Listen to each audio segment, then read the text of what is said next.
everybody. Welcome to the Heed Army Podcast Live. I say it was quite a game on Tuesday night. If you are there or if you listened in, please do message us all about that. Fully interactive as ever.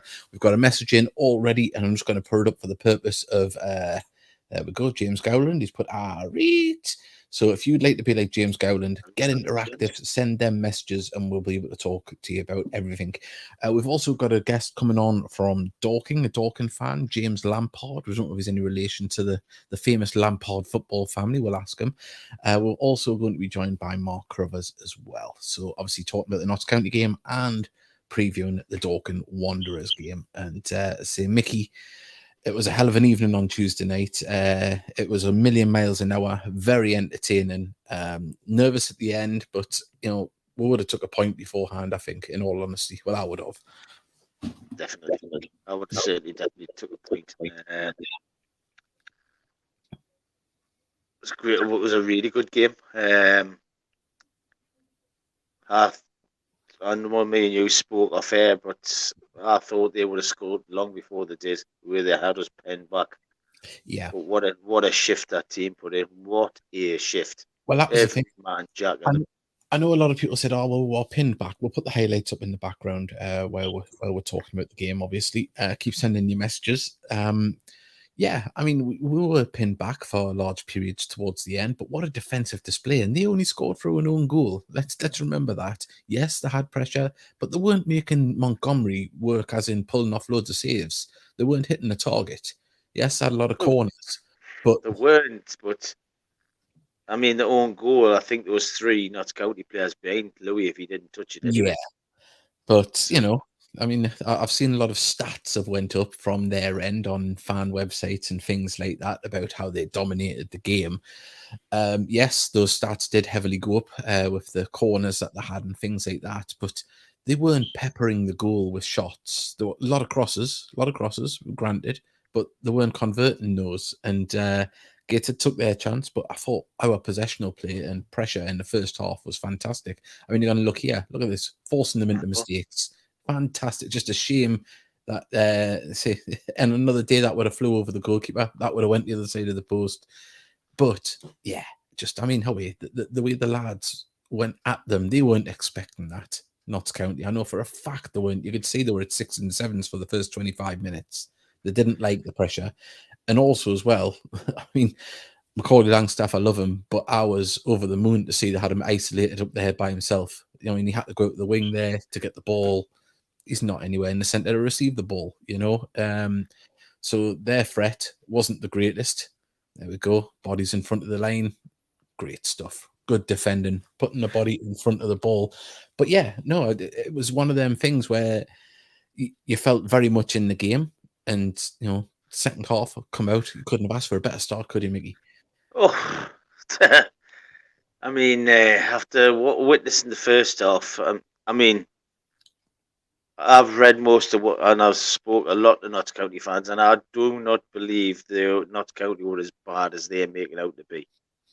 To me, the wasting Macca playing in between the posts.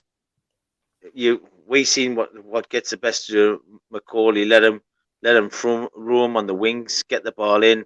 He can get into the box and have his shots. He can bring people into the game.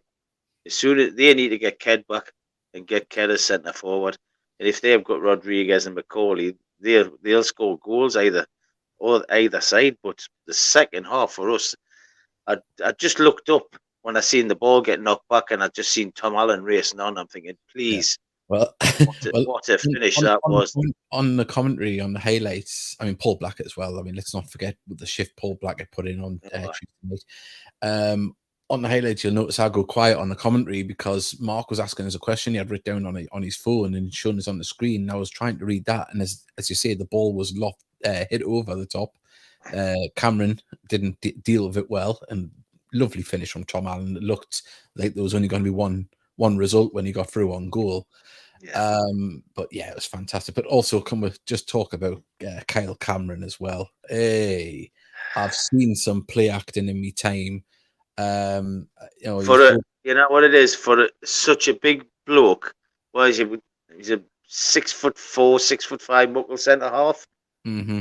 And the way he was going doing was absolutely ridiculous. I mean, they didn't show the second one that he went down within a few minutes, where he's slapping the floor and twitching like he was under a voodoo spell, and then gets up and walks away, takes a free kick. Then it happens again, and he's twitching again and shaking and slapping the floor.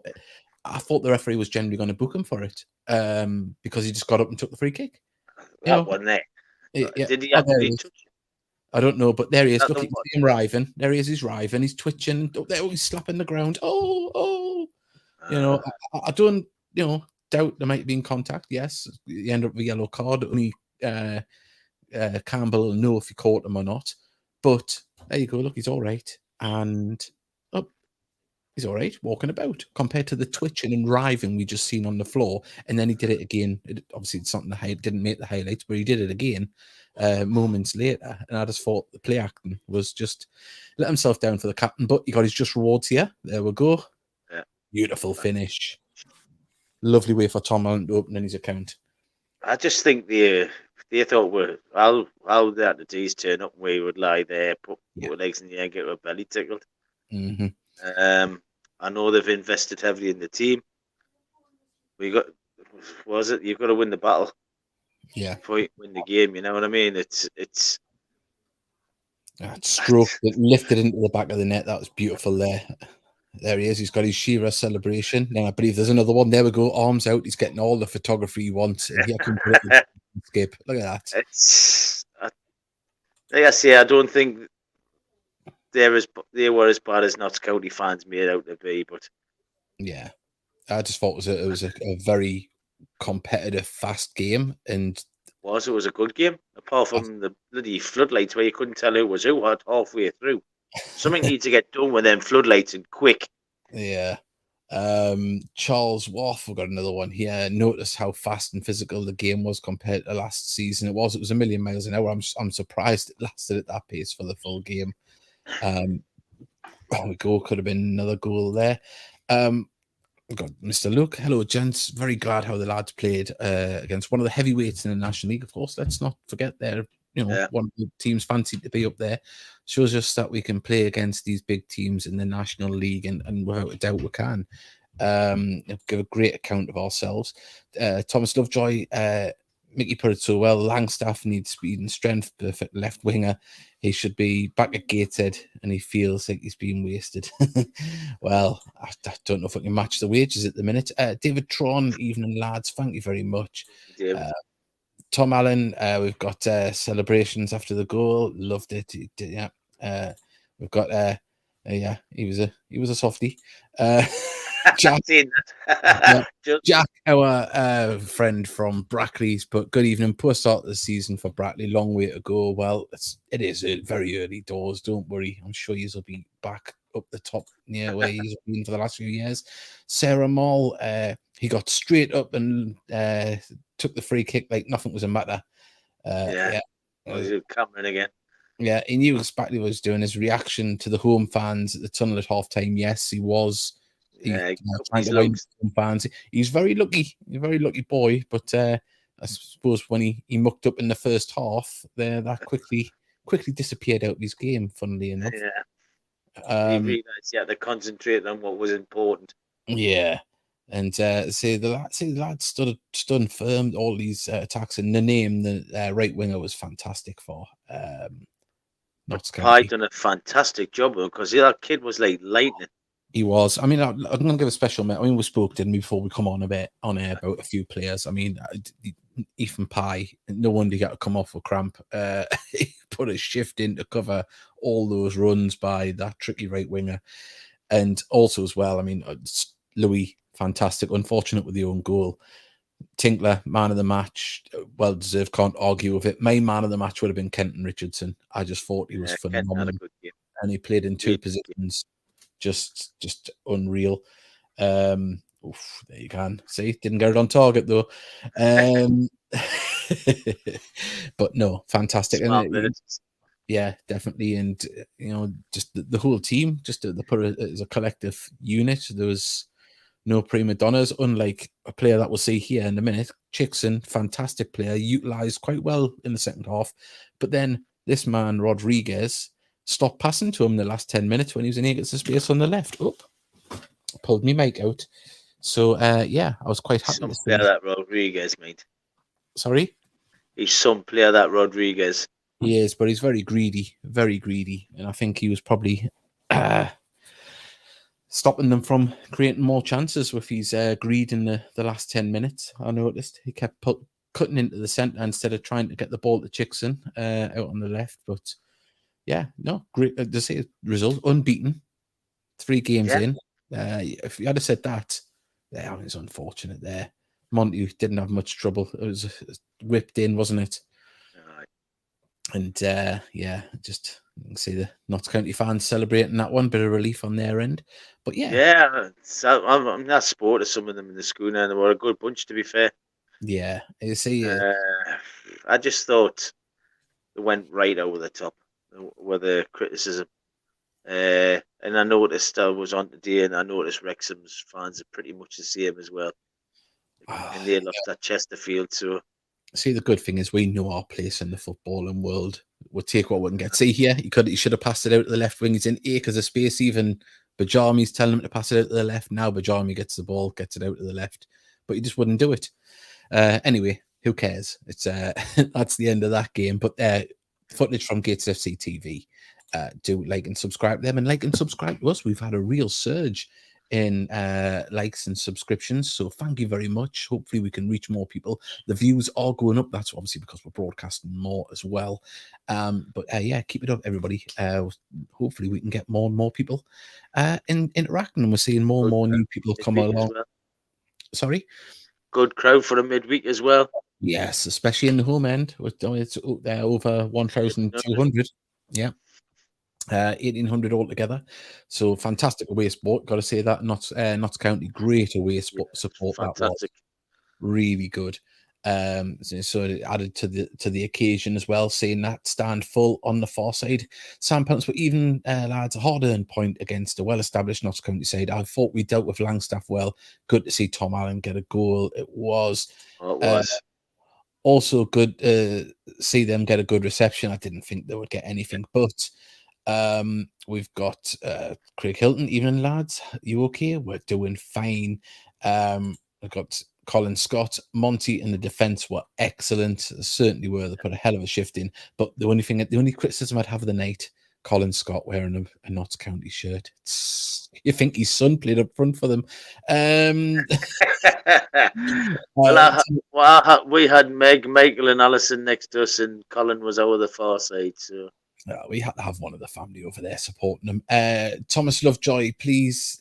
Pleasing to see Monty playing well, really well again. It is, and we were just talking about this before we came on air, Mickey. I mean, you kind of drop him at the minute, and Langley is going to have to bide his time at the minute. It's not a given that he's going to get the starting slot, and Monty's looking like the old Monty. Not only that, he's commanding the box, and look at his handling and punching away on Tuesday night. Fantastic. There's nothing you can see. I mean, let's not forget the penalty save as well in the first game. He's he's back to the Monty we know and love. So I say Langley's got some big gloves to fill to try and get in there. We've got this another message here. We've got Christopher Story. I'd have taken 3 points from our first three games. Hope for a win in one of our next 2. Well, let's certainly hope so. That's the plan. They've got to win the games. Charles Wharf Gateshead Council have done a great job in lighting up the running track with those extra lights in the stands done now on the pitch. It did get a bit dark out there, I must admit. At one point in the middle of the second half, Dave, the ball dropped in midfield and between a Notts County player and a Gateshead player, and I genuinely didn't know who had the ball. The strips didn't help either, though. The lilac and the grey shorts against the grey shirt wasn't a great combo. Right, our first guest is lined up. We're just going to play a message from our sponsors and how to follow the show. We'll be back with you very shortly, and keep them messages coming in.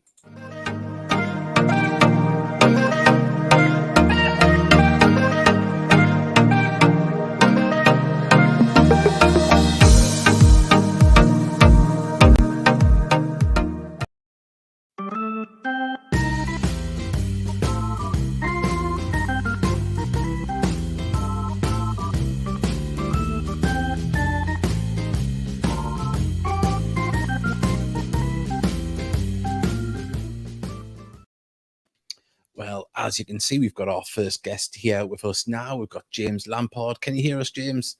Yep. All right, chaps. How's it going? Yeah, Not fantastic. too bad, James, yourself? Yes, very well. Thanks, McKee. Yep. Oh, Yeah. thank you for joining us. I say it's been an exciting few years for yourselves to get into the National League. A hell of a story to start off with how far Dorking have come in such a short period of time. Yep. Yep.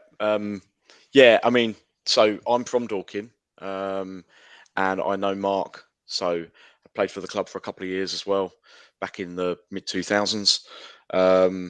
You know, if you looked at our story when he talks about the teams that played on the park, where we used to drag the nets across the pitch to put the nets up and all that sort of thing when we were a park team, that was Dorking Wanderers when I was playing. Yeah, and now look at us. Going away to Oldham and being on BT Sport and being disappointed because we didn't get at least a point. Yeah, as I say, it seems like you've got the real life cheat codes for Football Manager at the minute. Yeah.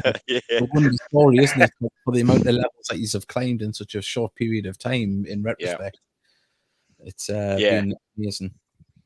Yeah. So what's Mark like? Because he's a bit of a colourful character, isn't he?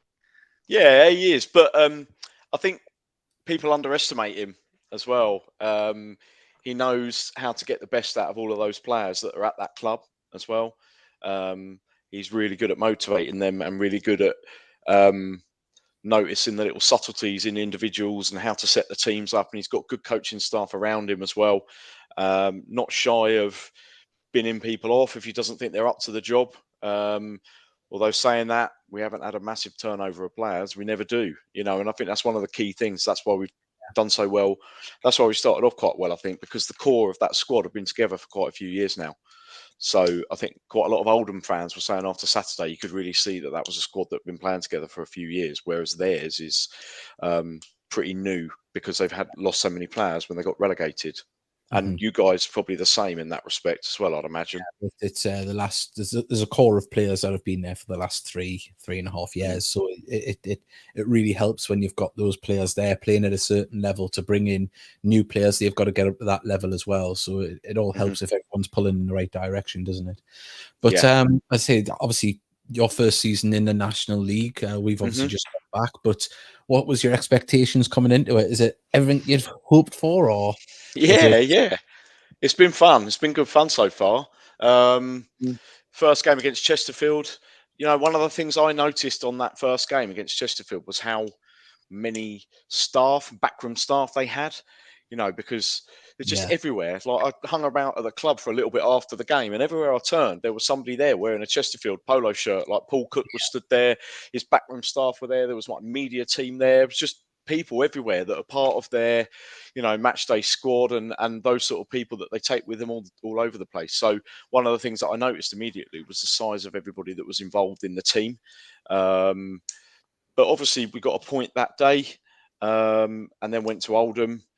And a little bit disappointed that we didn't get a result because we played really well. And then obviously Tuesday night, everything kind of came together, and that was a really good performance against Maidstone Tuesday. And it was difficult because we're part-time. Saturday, a later kickoff, getting back late or early Sunday morning. You know, these guys are then going into their jobs. And then we've got Maidstone again on Tuesday night. And the way that they played on Tuesday night was brilliant, fully deserved, and no sort of like heavy legs or players going through the motions at all.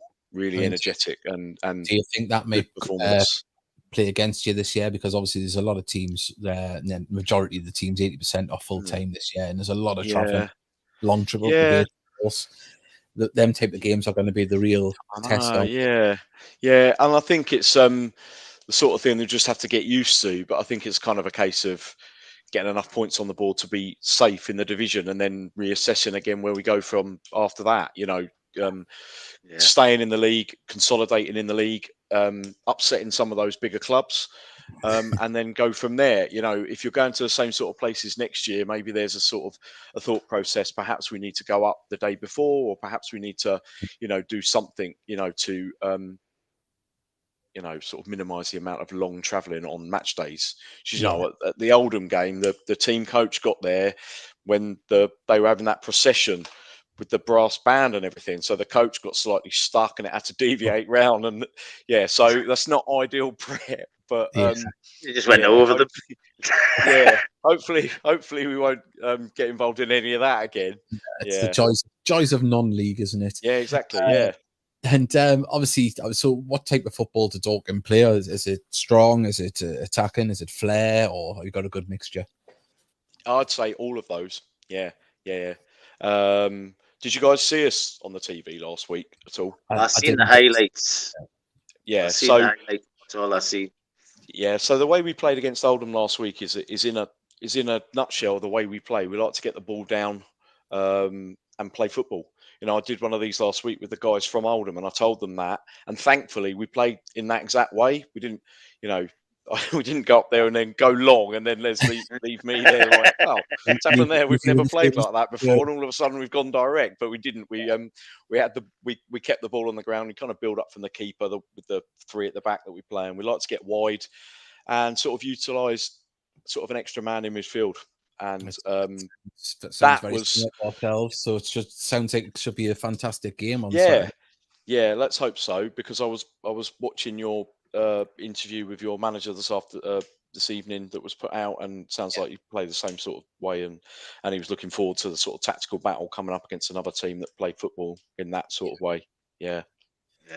It's funny when you see teams are a bit more direct and physical, that they don't know what to do for the first 10-20 minutes when they see we're dominating possession. It's always quite nice to see, especially when it's one of the bigger clubs that don't know how to rearrange against it. Yeah, well, that's the thing, isn't it? A lot of the clubs in the National League are known for that kind of physical style, and they do like to go quite direct.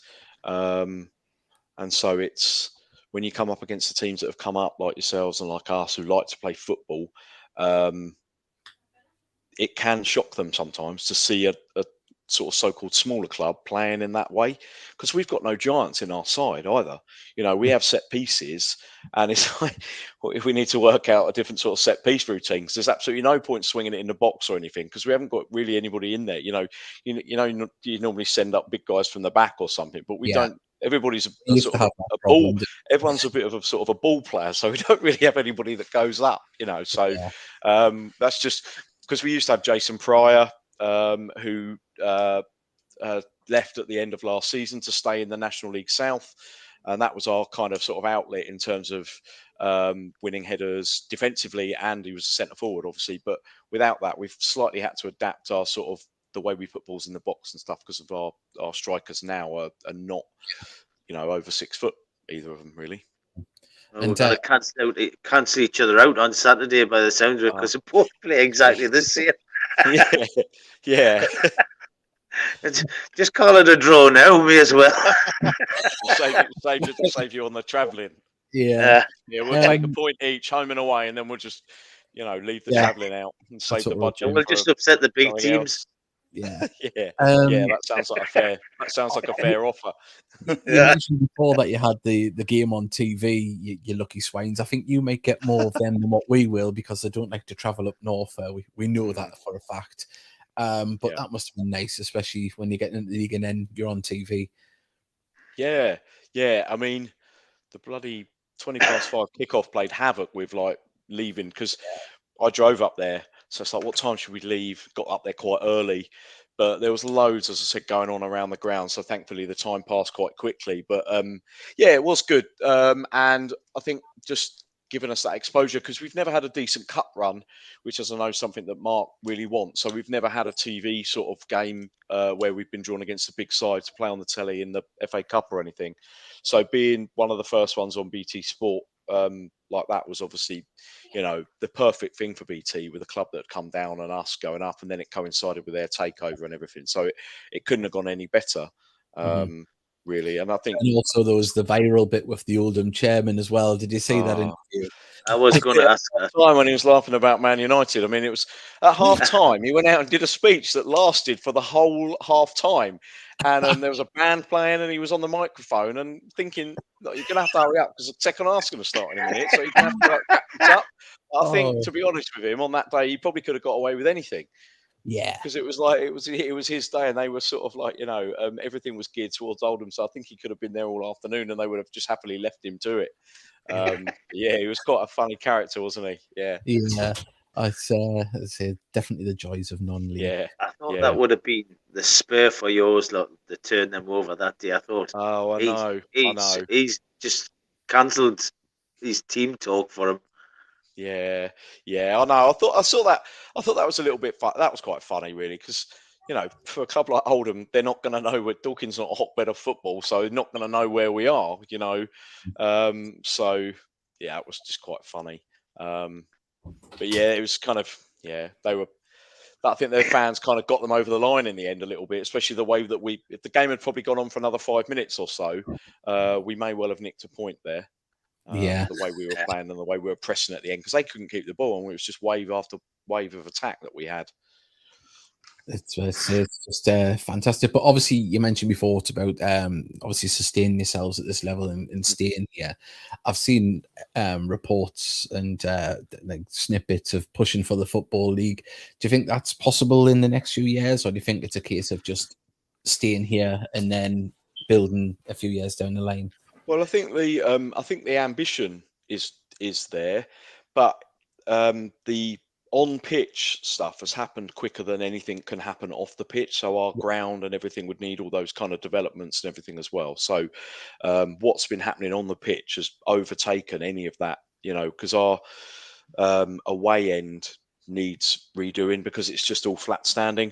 So you have to get in there quite early to actually sort of get towards the front, because otherwise you're sort of bunched in at 6 or 7 deep and you just can't really see.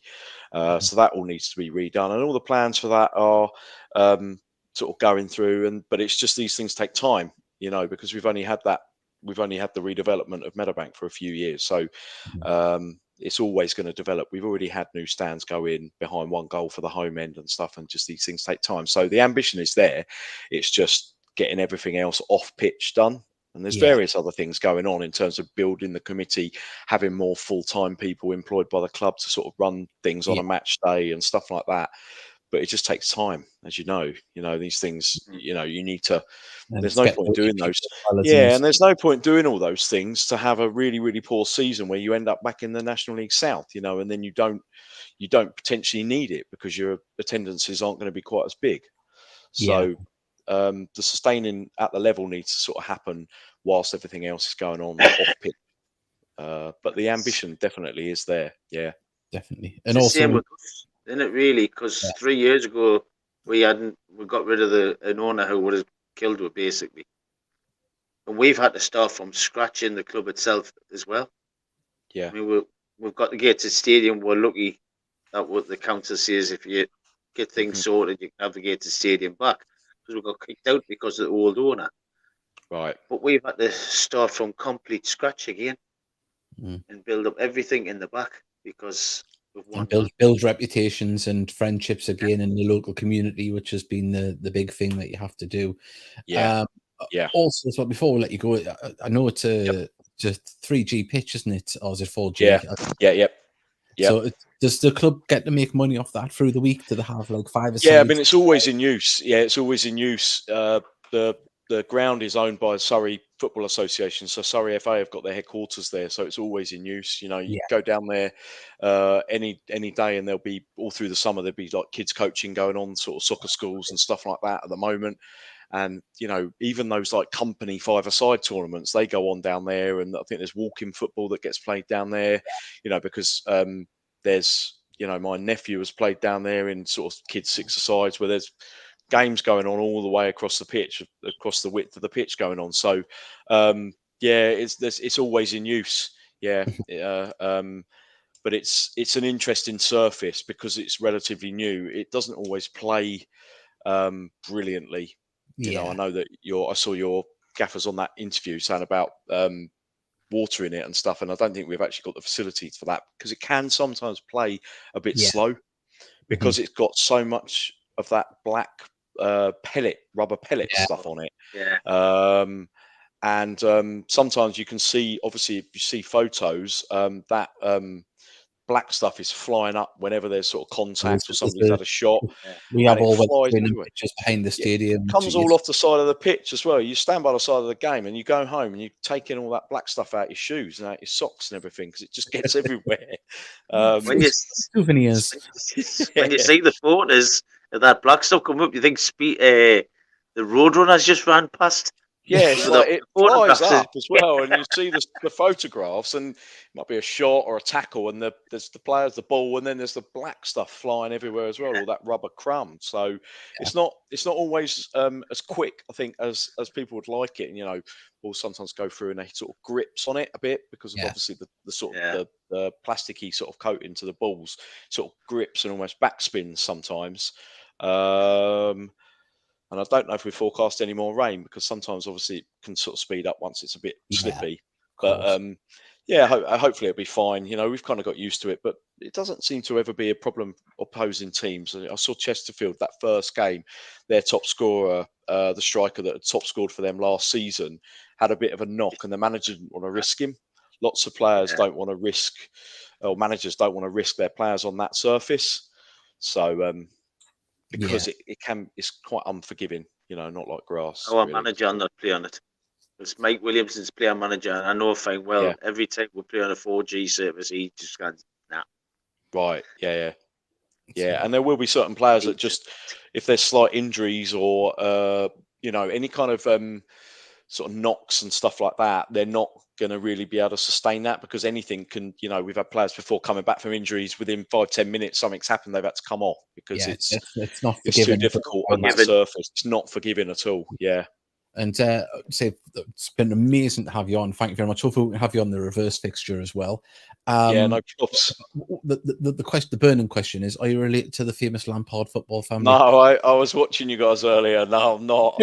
If I'd had £1 for every time somebody had asked me that, I'd probably have almost about the same amount of money as him. I think, but no. If he had, we could ask for a lend. Yeah, I know. Yeah. We'll see if he put his boots back on. See Are you guys coming? Are you coming on Saturday or? I kind of come. It's trains for a start, and we kind of get down earlier. I think that's going to be a big hampering factor. As the trains this weekend. There's people coming down on a Friday and staying in hotels. And you must have sort of London-based fans and stuff, I guess. Maybe there's a few down there. If there's 20 to 40, I think that would be a good number, considering especially what the travel this weekend. But there'll be more. Took 100 down to Dagenham on the opening day of the season. A lot of will come down on trains. And a lot of the lads are not prepared to drive down all the way down to Dorking and back in the day. Yeah, no, that's understandable. Did you guys, before I go, did you guys know that there's a bit of a link between Gateshead and Dorking with a player? Oh no, who? Did you not know that? So we've got Matty Briggs that plays for us. Oh. He's from the northeast, and he was at Gateshead as a kid. Played in the under-19s and played in the reserves. Had trials at pro clubs and was about to sign for a pro club, and then he broke his leg, and he subsequently sort of drifted away from the football side of things, and he came to Surrey University down here in Surrey, and then he came to Dorking, and he's been with Dorking for about 7 or 8 years now. Wow. And he's injured. He ruptured his ACL last season, so he won't be playing in this fixture, but hopefully he'll be fit for the January game, because I know his dad and that want to go back up there because they're based down this way now as well. They want to go back up to see him playing against Perry, is it? Back where he's from. Pardon? It's not, his dad's not Perry, is it? No, his dad's name's Derek. No. Yeah. But Matt was at Gateshead. So there is a bit of a link there. Yeah.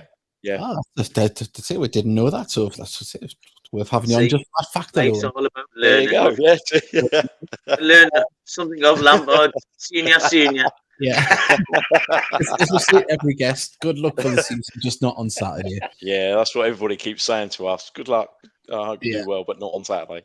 Yeah. Hey, I tell you what, it'd be fantastic if us and Dorking are still in the league at the end of the season. Yeah, it would be, wouldn't it? Yeah. Especially if we knock a few big teams on the way, that's even better. And I think that's what you want when you're in this division, is to beat a few of those bigger sides on the way. You know, you had a good point against Notts County. I was just watching the highlights and stuff there as much as I could, because the bloody kit colours were virtually impossible to work out who was who. I was in the like stand. everyone was wearing the same kit. But you know, that's a good point. We had a good, obviously, opening day point against Chesterfield. All these clubs that are fancied and they want to get out of this division, but this division is not. They call it the bastard league, don't they? Because it's so hard to get out of this division because everybody can beat everybody, and it's so tough. And as you saw after second weekend, nobody had won 2 from 2. Nobody had 6 points because people have been winning and drawing and dropping points. So it's really difficult. Long travelling journeys, games, you know, against some of these clubs, and if we can both sort of take points off them, I think that will result in a good season, staying in the league as well, but also sort of elevating our reputations and stuff as well as much as we can. Yeah, definitely. Get yourself planned for a weekend, and when you come up with Gateshead. Yeah. Well, it's going to have to be a flight, I think. Well, that's easy enough. Yeah. Plenty hotels. There is. There's too many. In the town on a Saturday night has got to be experienced. Yeah, I think the whole squad should be with you myself. Get the whole squad up. James, thank you very much for joining us. It's been absolutely. You're welcome. Yeah, thanks, guys. Take care. Cheers. Take care, James. Nice to meet you, mate. Bye. And you. Bye. There we go. James, Dorking fan there, and also used to play for Dorking. Our next guest is here as well. It's my second podcast husband after Mickey. Hello there, Mark. It's a bit weird, mate. Not as weird as one of the sentences was said in the commentary about having a man on your back. You said that. Don't try and put it on me. Right. I'm going to have to do this. It's just. I think it was Ethan Pye. He had that in the name. Like, it was just like, I said, it's not what you want, having a man on your back. And Mark said, I don't know. And we just started giggling.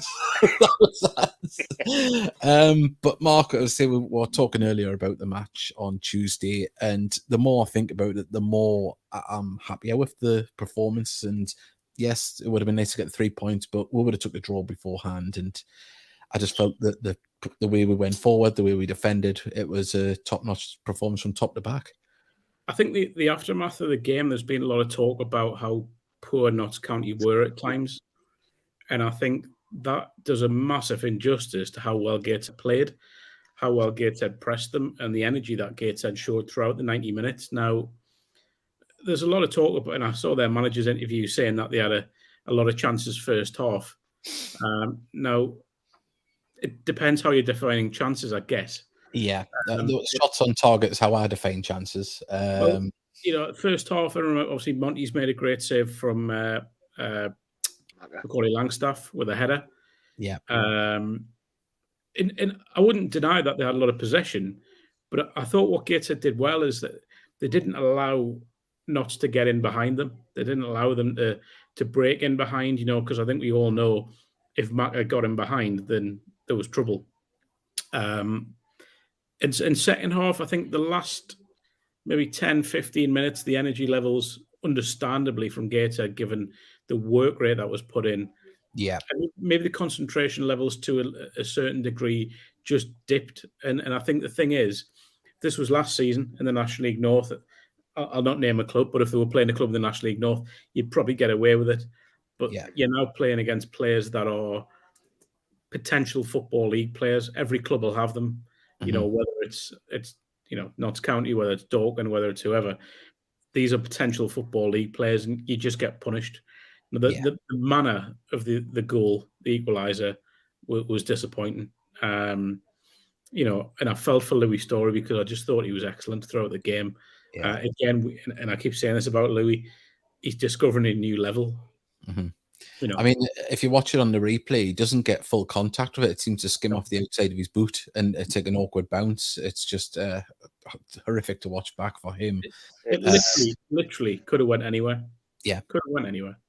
But I thought that, obviously, Robbie Tinkler got man of the match. He was fantastic going forward in aerial battles. His defensive cover as well. He come across from right back a few times into the centre to to make crucial challenges.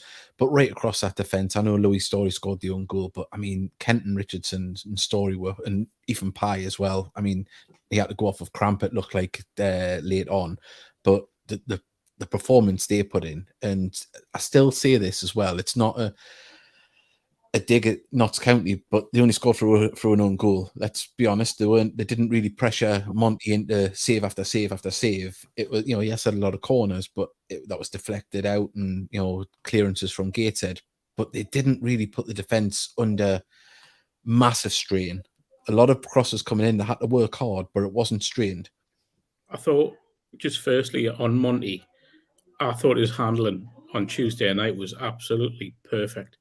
Every time a ball, even in that wind, every time a ball came in the area, his handling was just immense. He punched when he had to punch and got good distance on them.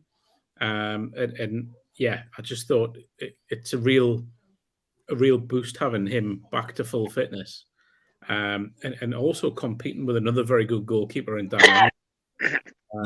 Who I've got no doubt will get a chance at some point, and will take it. And then obviously you've got Rob Elliott as well, who could play at some point. But yeah, I think your point on Richardson and Pye is a good one, because again, finding their way at this level. I thought Pye was dealing with a very difficult opponent who had a lot of pace. But what he did is he used his body really well in terms of cut off his runs. There was 3 occasions when he just used his body just to block the run. It was just put his body in between ball and the man, really, didn't he? Yeah. And I thought Kenton at centre back, I thought was exceptional. I really did.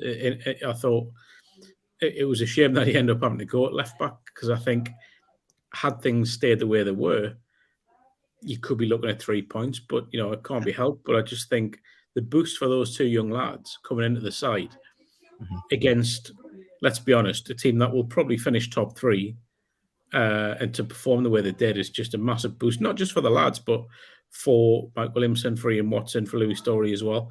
I just think, and I know it's one of them where, looking at the first 3 games, we were talking about after the game, and Dicker saying that, how do you look at it? Is it unbeaten, or is it haven't won yet? And I think you've just got to take the positives. Now, 3 tricky games against 3 former Football League clubs. And 3 clubs that have improved throughout the summer. For me, going unbeaten through that's a really solid start. And I look at what's coming up. Dorking will be a really tough test. A lot tougher than I think some people think it will be. Because what Mark White's done there is nothing short of phenomenal. It's one of the best stories in non-league football over the last 10, 15 years. And it will be a severe test of Gateshead on the pitch as well. Obviously, that's been spoken about. But then I look at what's coming up afterwards, and you see there's some, not fixtures you would call winnable, but some that you would fancy Gateshead to get points from. Yeah, you're going to be competitive. Well, that's been proven already. I honestly think whether Wrexham, Notts County, Chesterfield, whoever, Gateshead will compete against anyone. And I think what we do, I mentioned it last week or the week before when I was on that. Supporters and players and coaches need to stick together this season. And there will be times when results don't go the way we want them to, but it won't be for lack of trying. I think that's what we know from these lads, the players in the dressing room. It won't be for a lack of trying. They will give 100% every single game. And I think we could both, or all of us, could name players in the past, in the not so recent past, where you've looked at them in a Gateshead shirt and just thought, I think you can give a bit more. And I don't see that in this squad. No, not at all. And also today we had some positive news that, we've seen a picture and it was talked about. I think Mike Williams says we've got it to play out if we maybe later on before we go off. But Dan Jarvis back in training. I've seen pictures of one training pitch, which is another good thing to add more strength and depth to the bench as well. And also the news that Aaron Martin could be in contention for a week on Saturday against Wellstone. So to have him back as well, to give more options up front, is another massive positive, because yes, we've got players on the bench at the minute, but one more injury and you start to look about thinking, well, what options have you got? And how do they rejig things? But positive signs, definitely positive signs coming up and from training pitch. It's been lovely to have Aaron Martin come off the bench on on Oh, Tuesday night just to hold that ball up, so it wasn't just keep coming back all the time. Just if someone who would have held the ball up, maybe he's got a free kick on the halfway line or a bit further up. Yeah, I think that's something we But just I missed. hope we missed on Tuesday night. Yeah, missed someone that could hold it up a little bit in the dying stages, just try and get the ball higher up the pitch and keep it up there. I mean, we're trying to get it up towards Harris and Tom Allen, but Allen had ran himself into the ground, so had Paul Blackett, and it was asking a bit much towards the end, sadly, of the lads. But hey, point to point. We've got a few questions here. We've got one from Boiler Sports. Lewis Knight has also been seen in picture training. That's fantastic. I didn't see that one, but good to know. Hopefully we'll see him back soon. Well, he's still a couple of months away. Yeah, Kent was clever that we dealt with Langstaff. A lot of cheeky pushing and pulling just before the ball crossed into the box to slow Langstaff down. Well, I think it was a bit of both there. Yeah, I think Langstaff got a little ticking off from the referee as well at one point in the corners. But yeah, as I say, we were talking before you came on, Mark, earlier on about how they didn't really utilise Macaulay Langstaff, Notts County, which was quite, from our point of view, reassuring. It took a little bit off because you knew the way they were playing the ball to him, it wasn't going to be any strengths. Well, I think the way they're using him is as a traditional number 9, where he's playing in between the penalty area. Now, his strength is going out wide and dragging defenders out of the comfort zone and then attacking the space that's left behind. And I mean, what we shouldn't forget is he's only been there a couple of months, so that they are still getting used to the way he plays. I had a good chat with him after the game for the non-league paper this weekend, and he spoke naturally. You would expect him to, but spoke very warmly of Gateshead and what they've done for him. But we had a good chat about what he expects to do at Notts County as well, and I think he is just settling in there now. So it's possibly a little bit too early to judge him or judge the team that's around him. They will get better. And again, as I say, I've got no doubt, 1, Macra will be a massive success there, and 2, that they'll challenge for the title this season. I wouldn't even say just playoffs or promotion. I think they'll challenge for the title because what I thought they did do well, and probably did a lot better than we'll see a lot of clubs this season, the way they kept on hold of the ball and the way they dictated large swathes of that game was really impressive. I just thought if they can unlock the top end of the pitch and get Macca playing the way we've seen him play, they'll be a real threat this season. Definitely. And I said earlier, didn't I? If they get Ked through the middle and put Rodriguez and Langstaff either side, they will fly. Yeah, I agree. Definitely. I'd say just looking towards the weekend, of course, they played Dorking, long trip. It is going to be a tough game, but they came up like us, and you've got to fancy yourself against a team that's come up as well.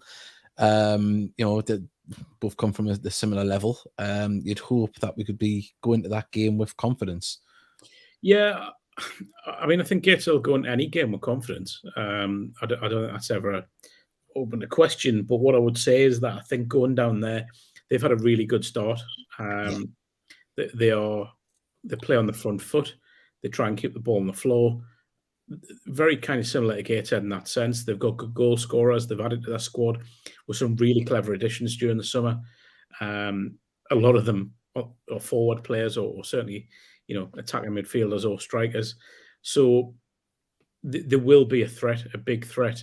They've obviously got that new club bounce in the league, as Gateshead have. Yeah. And every game feels like an event.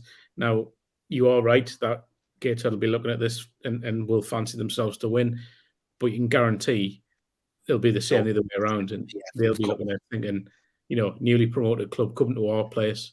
Yeah. I think it's going to be a hell of a game. They've got their first win under the belt as well. They're looking to carry that momentum forward from Tuesday night, and they had a good win, 4-2 winners away at Maidstone, I think it was. So yeah, it's all set up lovely, isn't it? All these, you see, it does feel like an event every game at the minute. I'll tell you something, and I know it was said tongue in cheek, but I would love to have seen them beat Oldham first day of the season after what their chairman said. Yeah. I would have loved it. But there we go. But yeah, I think Saturday is going to be. I would be surprised if it was a high scoring draw. Mm-hmm. But I think for Gateshead, it's just a case of just stick to what they do best. I mean, the pitch will suit them as well. They train on 3G. It's not going to be a shock to the system, really, is it? No, probably the way they play will be similar to Gateshead as well. So they may well cancel each other out. It'll be. I think Mike said in his interview that it could become a bit of a tactical battle where you're just looking for the sort of fine margins that can swing the game in your favour. So it's going to be a really interesting game, and then obviously moving on to what will be a great game next Saturday as well. Definitely. And also as well, a week tonight, there won't be a Heed Army podcast. We may try and do it earlier in the week, but there is going to be an event on next week, which is nearly as good as the Heed Army podcast. Mark Carruthers, our guest here, the man of the moment, is hosting the Talking with Ian Watson and Mike Williamson and first team players at the Gateshead Bowling Green. And it is free to Soul members. It is £3 for non-Soul members. Doors open at 7:30 sharp start, isn't it, Mark? Yeah. Yeah, that sounds all right. Yeah. I'll just turn up whenever. I'll be there. He's going to turn up fashionably late. My first thing is to figure out where Gateshead Bowling Club is. So it's just. I don't know. Next to the Civic I Centre. don't know why it was just being sarcastic. I'm joking. No, 7:30 start, but get there for 7 and put loads of money into the bar and stuff. And I'm sure they'll have a great night. They are always great nights. Mike and Busted are always very open about the way they see things going. The last one we did, there was obviously it was just after promotion, I think. I think it was just before it had been sealed, wasn't it? Or very close to it. Yeah, it was around then, and obviously there was a great insight into the mindset of the players at that point, and the mindset of the management team as well, where they were at. So yeah, get yourselves along. I'm sure it'll be a cracking night, and we'll have a bit of a laugh, no doubt. Definitely, It'll be a good laugh. I'm looking forward to it. It should be absolutely fantastic. We'll be pushing it on social media all the time. We've got about 6-7 minutes left. So if you want to send in your predictions and let us know what you think will happen this weekend, or if you've got any more questions to send in. Sorry if we've missed any out, but I think we asked most of them when we've been talking to guests so far. But Christopher Story's put 5 goals in 5 games, 5 goals scored, 5 goals conceded so far. Entertainers. It hasn't been uneventful. Mickey, go on. I'll go with my prediction first. I'll go 3-1 Gateshead. What's your prediction? Oh, I'm going to go, obviously, 2-1 us. 2-1. Mark? I'll go 2-2. 2-2. I'm even going to up the ante and say Ollie will I'm going to say 2-2, but I didn't want another draw. Well, if you're getting a point from every game, you can't be doing something bad, can you? We've got David Trons went 2-2. We've got Sam Pendleton 1-1, so keep them coming in. Right, just trying to think if there's anything else we need to mention. This weekend, then, Mark. I'm going to see Mr. Fenton's first game up at Spartans, play Gloucester. Interesting appointment. Had a good chat with them today for the Chronicle and Journal, so we'll see how that goes up there. But good draw at Chorley for them, to be fair. Really good Chorley. Draw at Chorley. Good to see Lewis McNall getting a very good goal as well. So that'll be interesting. He's definitely doing well since he's come back since the horrific injury. They beat up this weekend, like? They're playing Gloucester City this weekend. Actually, to be fair, started very, very well. Sat in the top 6 at the moment, I think. So yeah, it'll be a big test, but it's I'm sure there'll be a pretty decent atmosphere up there with it being Graham's first home game. But yeah, speaking of atmospheres, one thing I was going to say was the atmosphere on Tuesday was brilliant. The backing that the lads got was outstanding from the. I mean, I know. The phenomenal away support, but the phenomenal home support. 1,200 in that stand, supporting Gateshead. It just shows you the interest is there, the support is there. Let's build on it, and that's what we want to do with the podcast and also with the commentary.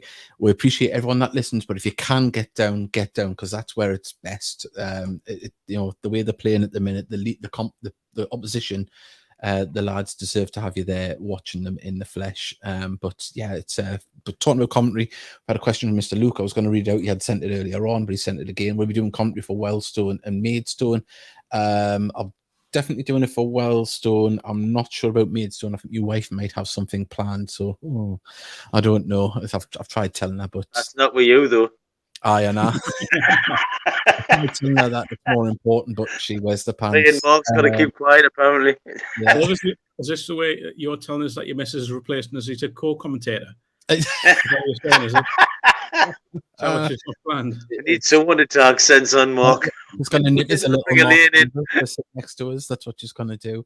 But yeah, so if anyone else wants to quickly send in their predictions, can do. Remember, please like and subscribe. They've really went up and all of late, so hopefully that'll go into YouTube, spreading it about a bit more, and hopefully reaching more Gateshead fans that search for Gateshead on YouTube or people in the region. So that'd be great if you can do that. It has been fantastic.